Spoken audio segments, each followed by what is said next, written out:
Na virada do ano, de 2024 para 25, eu publiquei uma foto com os livros que eu tinha lido em 2024. E eu lembro que eu fiquei bem feliz, porque eu tinha lido consideravelmente mais que em 2023, e ainda que não fosse uma quantidade expressiva, eu fiquei contente porque eu tento me comparar só comigo mesmo, e era um bom resultado para mim, né?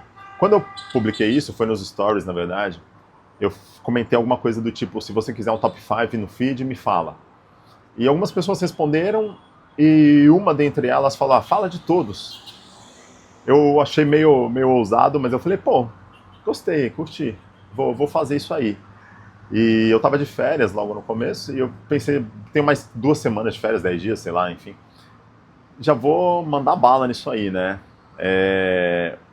Não deu muito certo, o primeiro vídeo que eu tô fazendo já é na metade do ano.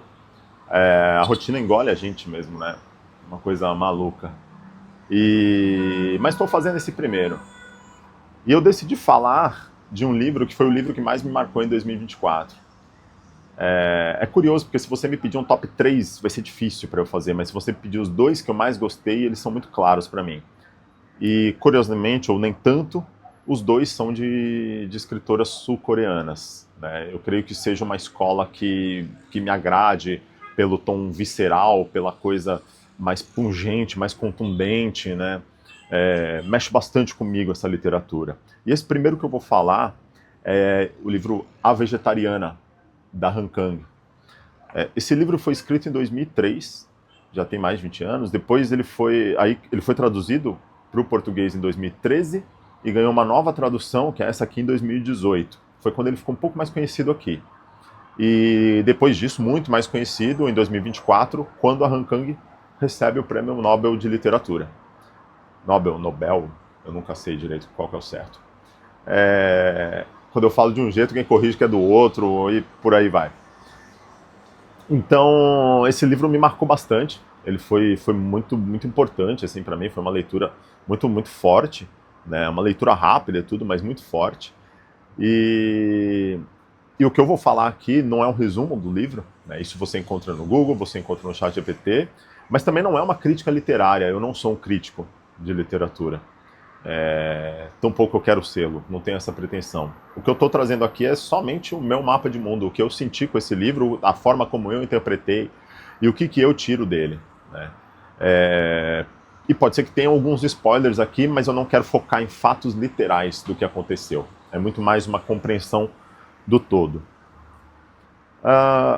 Eu fui vegetariano por 6 anos, né?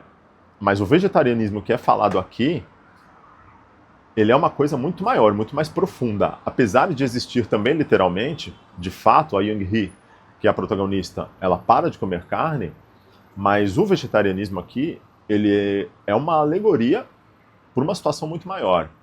E a situação, se eu pudesse resumi-la, é a situação de ser mulher. Né? É como ela traz, é como eu interpretei.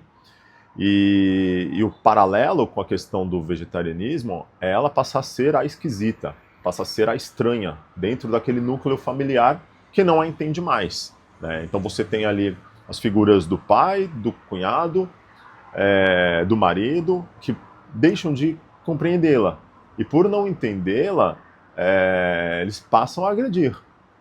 Porque é isso mesmo que acontece. Né? Quando a gente fala de preconceito, né, o preconceito primeiro ele é burro, né? Ele é ignorante. Depois ele se torna agressivo, né? No outro nível ele se torna violento até chegar ao ponto do assassino, né? Então é a figura que isso traz, né?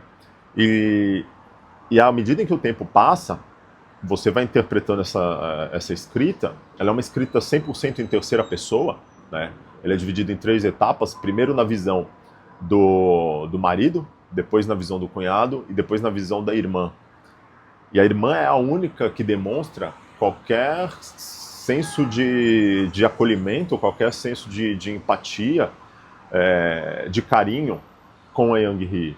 Né? E você tende até a pensar que esse carinho, esse acolhimento, ele é fruto de um laço sanguíneo. Né? Mas quando você tem o pai dela ali, inserido e não demonstra nada disso, na verdade a gente percebe que isso é sororidade mesmo, né? Porque à medida em que as outras pessoas não entendem ela, porque ela deixou de ser, não sei, deixou de ser a higienizada, deixou de ser aquela que segue o status quo como deveria ser, deixou de ser puritana, deixou de ser inodora, deixou de ser inofensiva, né? Eu acho que é bem isso, ela deixa de ser inofensiva. Então ela se mostra como um elemento estranho ali. E só a irmã é quem traz alguma coisa, algum resquício que estende a mão e que vem com um pouco mais de cuidado em cima disso. E aí, quando a gente olha para essa questão, não tem como olhar para o outro lado também. Se a gente vê que a irmã acolhe ela, talvez por um princípio de sororidade, e do outro lado, né? Por que não há esse acolhimento? E não há esse acolhimento por machismo e misoginia mesmo, né? E o meu pensamento é que não há vácuos nas estruturas sociais, né? Então, em função disso, uma atitude machista ou misógina que acontece aqui, ela vai repercutir na mulher que está lá do outro lado do mundo. Ao passo que o oposto também é verdadeiro. Se a gente interrompe uma atitude machista aqui, ela perde força para reverberar numa mulher que está logo ali.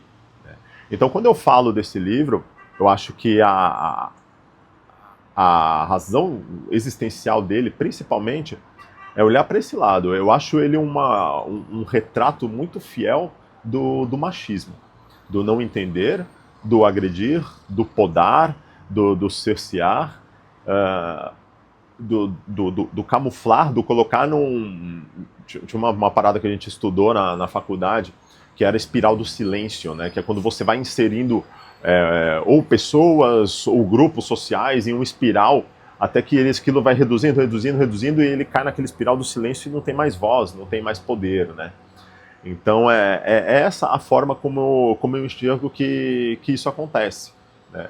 Então cabe a nós, e mais uma vez eu falo isso olhando primeiro, apontando o dedo primeiro para mim, né? Porque eu acho que eu estou falando isso aqui, mas eu posso daqui a pouco descer e falar e soltar uma frase que depois eu olho para isso e falo, puta merda, Maurício, sério que você mandou uma dessa? Né? Isso certamente acontece, porque a gente está numa estrutura que é machista, né? Isso vem sendo proliferado e cultivado à medida em que os anos passam, né? Por isso que a gente tem essa sensação no avanço das pautas feministas e tudo mais, e tantas outras, a gente tem essa sensação que não é tão irreal assim, que a gente demora 10 anos para avançar e 1 ano para retroceder, né? Não está difícil de fazer paralelos com situações recentes ou nem tão recentes que a gente viveu. Então por isso que eu acho que a gente tem que olhar para esse livro e tentar entender. É o que eu fiz, né? Tentei entender um pouco mais, tentei, isso aqui tá falando do quê? E ele está falando disso, né? Ele está falando desse retrato social machista que a gente perpetua no nosso dia a dia. E eu acho sim que é importante ter as grandes campanhas, campanha do não é não, e aí vem a Ambev, bate no peito, grandona lá na TV e tudo mais, mas mais importante do que isso é o não é não na mesa do bar, né? O não é não dentro do trabalho, dentro do seu escritório ali no trabalho, né? Porque é ali que você tem muito mais poder de fala, né? O seu amigo vai ouvir muito mais quando você fala, oh, mano, você tá viajando, cara, não é assim, né? E quando eu falo isso, como eu disse, mais uma vez, eu tô apontando o dedo para mim, porque se eu pensar que em 2013, quando eu estava no terceiro ano da faculdade, eu perguntei para Maíra, que foi minha professora de antropologia, eu falei, Maíra, me explica as cotas, eu não entendo, eu não sou contra, mas eu não entendo. Então o primeiro passo é esse, o primeiro passo é entender, o primeiro passo é olhar, é pegar isso aqui, é ler e estudar, e ver o que está falando, e participar de grupos, e participar de discussões, né? Então se você quiser até uma dica de uma outra coisa que eu li no ano passado, e que tem toda a relação com isso aqui, e ela faz uma interseccionalidade com raça, gênero, classe social e tudo mais, é o Mulheres, Raça e Classe, da Angela Davis. Né? Até porque ela faz um apanhado, é uma aula esse livro, é uma aula espetacular, e esse apanhado faz todo sentido, porque não tem como separar uma coisa da outra. Né? Então fica mais essa dica, né? Leia A Vegetariana, leia Angela Davis, e obrigado por ter ouvido até o final. Eu achei que era um vídeo que ia durar 2 ou 3 minutos, imagino que esteja com 6 ou 7 aqui, não tenho muita noção, mas obrigado por estar até essa parte, né?